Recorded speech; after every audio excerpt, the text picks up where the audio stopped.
Pause for a moment and reflect. Are you truly shaping your own life, or are you simply walking along a path that others have laid out for you?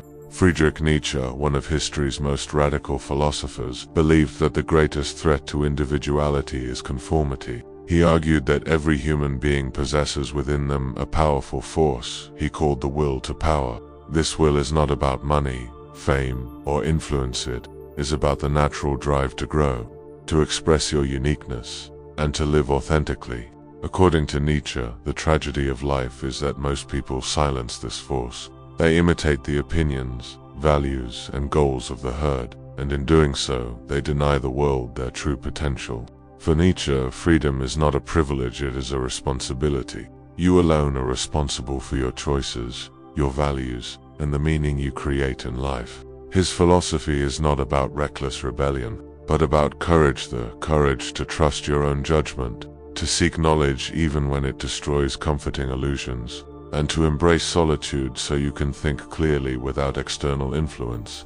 Nietzsche insisted that there is no universal formula for happiness or success. Instead, life is an empty canvas, and the task of each individual is to paint upon it with their own colors. To follow Nietzsche's wisdom means to step away from the herd, confront uncertainty, and create a life that is truly and unmistakably your own. Nietzsche warned that one of the greatest obstacles to becoming your true self is the unconscious pull of the herd. From the moment we are born, we are surrounded by expectations, family traditions, cultural norms, societal standards, and even unspoken rules in our social circles. These forces shape our decisions so subtly that we rarely question them. We are told what success looks like: earn a high salary, get married, start a family, climb the professional ladder, and maintain respectability. While these goals may be fulfilling for some, Nietzsche believed that they often act as a trap for many others, leading to a life that looks successful on the outside but feels empty on the inside. He argued that conformity denies us the chance to discover what we truly value and what path might actually bring us fulfillment. To break free from the herd is not about rejecting everything society offers, but about carefully examining whether the path you follow is genuinely your own. This requires brutal honesty. Ask yourself, am I pursuing this career because it excites me, or because it impresses others? Do I hold this belief because I investigated it, or because it was handed down to me? Nietzsche insisted that individuality is more than stubbornness. It is the art of shaping your life around your authentic desires and convictions. Following the herd offers safety, but it kills originality. Choosing your own path is riskier, but it is the only way to live a life that is uniquely and unapologetically yours. Nietzsche believed that one of the most dangerous habits a human being can develop is to give more weight to the opinions of others than to their own inner voice. Throughout history, and in psychology alike, we see how easily people surrender their judgment. Experiments have shown that when placed in a group, individuals will often agree with an answer that is obviously wrong just because the majority supports it. This is the power of social influence, and Nietzsche argued that it is poison to individuality. He said, one must shed the bad taste of wanting to agree with many, pointing out that agreement with the crowd does not make something true or good. The problem is that most of us never pause to ask, do I actually believe this, or am I repeating what I've heard? We adopt the fashion others wear, the foods others enjoy, the values our culture promotes, and even the moral stances our peers demand. Over time, this makes us strangers to ourselves. Nietzsche's solution was not to reject all opinions outright, but to learn how to cultivate trust in your own judgment. This requires practice. It means standing still whenever you form an opinion and asking, why do I think this? How did I arrive here? Am I choosing this because it feels true to me, or because it is popular? Trusting yourself also requires courage, because it often leads to isolation. Many will mock or resist your independent thought, but Nietzsche insisted that loneliness is the price of authenticity. In solitude, your mind sharpens. In conformity, it dulls. To live authentically, you must value your reasoning over applause and truth over approval. For Nietzsche, individuality without knowledge was incomplete. He believed that to truly trust your own judgment, you must build it on a strong foundation of learning. This is why he urged people to constantly seek out knowledge both of the world and of themselves. Knowledge, however, is not simply memorizing facts or collecting information. Nietzsche described it as a process of transformation, like a snake shedding its skin. Just as a snake cannot grow unless it releases its old skin, a human cannot evolve unless they are willing to change their opinions in the light of new discoveries. The tragedy of most people is that they prefer comfort over truth. They cling to illusions, surrounding themselves with biased sources, traditions, and half-truths that confirm what they already believe. Nietzsche challenged us to do the opposite, to go where knowledge unsettles us, to read what contradicts us, and to expose ourselves to ideas that force us to reconsider who we are. He encouraged finding wisdom not only in books, but in art, history, nature, and human experience. A walk through a museum, a piece of music, or an encounter with a different culture could all be doorways to something. The more we open ourselves to these experiences, the richer our individuality becomes. Nietzsche also warned against intellectual laziness. To accept easy answers, to outsource our thinking, or to avoid difficult truths is to betray our potential. If you want to live authentically, you must commit to lifelong learning, no matter how uncomfortable it feels. In the pursuit of knowledge lies the path to personal growth, and the courage to stand firm in your uniqueness. Nietzsche believed that human beings are at their strongest, not when they live safely, but when they step into uncertainty. He often spoke about the importance of living dangerously, not in the sense of reckless self-destruction, but in the sense of rejecting comfort as the highest goal. Most people, he argued, design their lives around safety, choosing stable jobs, predictable routines, familiar environments, and socially approved paths. This pursuit of security may reduce anxiety, but it also stifles growth. Safety is seductive because it shields us from failure, but Nietzsche warned that it also shields us from possibility. The unknown, though frightening, is the very space where transformation happens.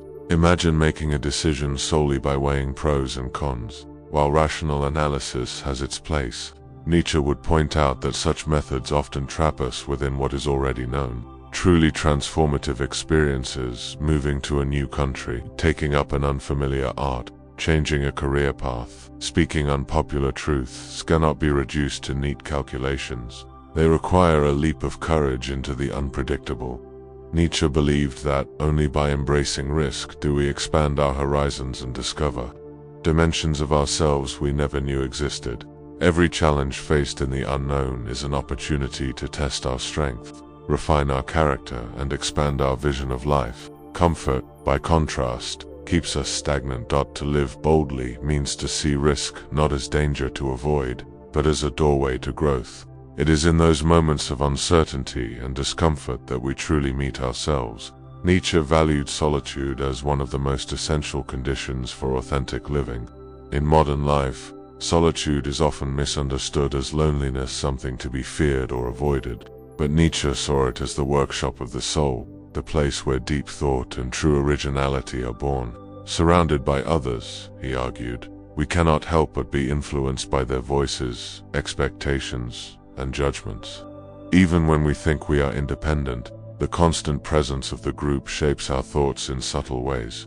This is why Nietzsche advised seeking solitude intentionally.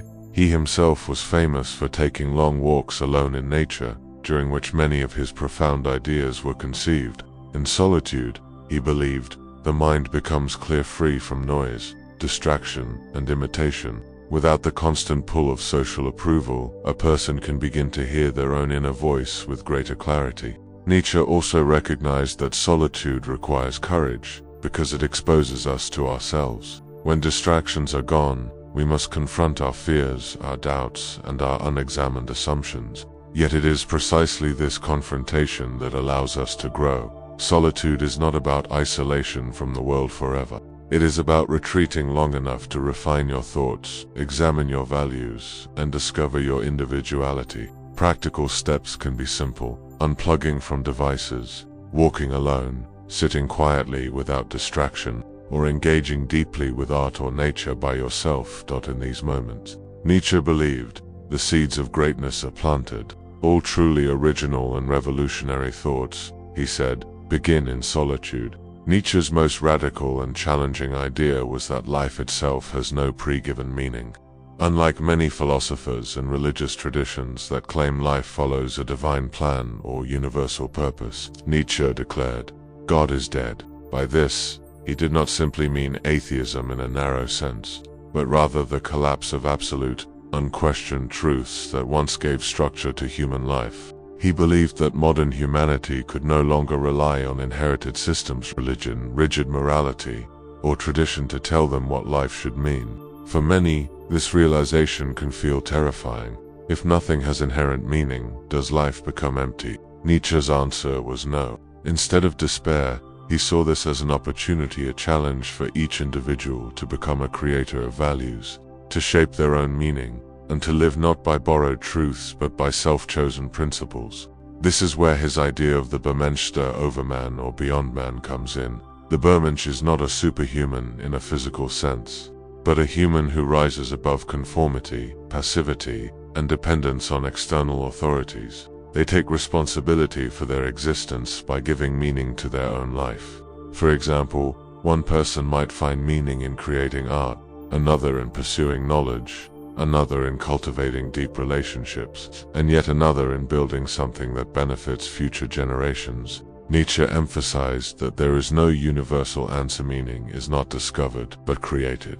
And this act of creation requires courage, because it means stepping away from the comfort of ready-made answers. To live authentically, one must face the abyss of uncertainty and still have the strength to affirm life, to say yes to existence in all its chaos, pain, and beauty. That, Nietzsche believed, is the highest form of human freedom. Nietzsche's philosophy is not a call to reckless rebellion, nor is it an excuse to reject all tradition simply for the sake of defiance. Instead, it is a challenge, a demand that each of us take ownership of our existence. He reminds us that life is fleeting, uncertain, and often harsh. But within that very uncertainty lies the possibility of greatness. To follow Nietzsche's path is to resist the comfort of the herd and to embrace the difficult but rewarding task of self-creation. It means cultivating the courage to think independently, the discipline to grow through struggle, and the strength to carve out meaning even when none is given. This is not an easy philosophy to live by. It requires solitude, honesty, and an unflinching willingness to face uncomfortable truths. But for those who accept the challenge, Nietzsche promises a deeper kind of freedom, the freedom to live as an authentic individual, unchained from false certainties and hollow conventions. In the end, Nietzsche's message is both unsettling and empowering. No one else can tell you what your life should mean.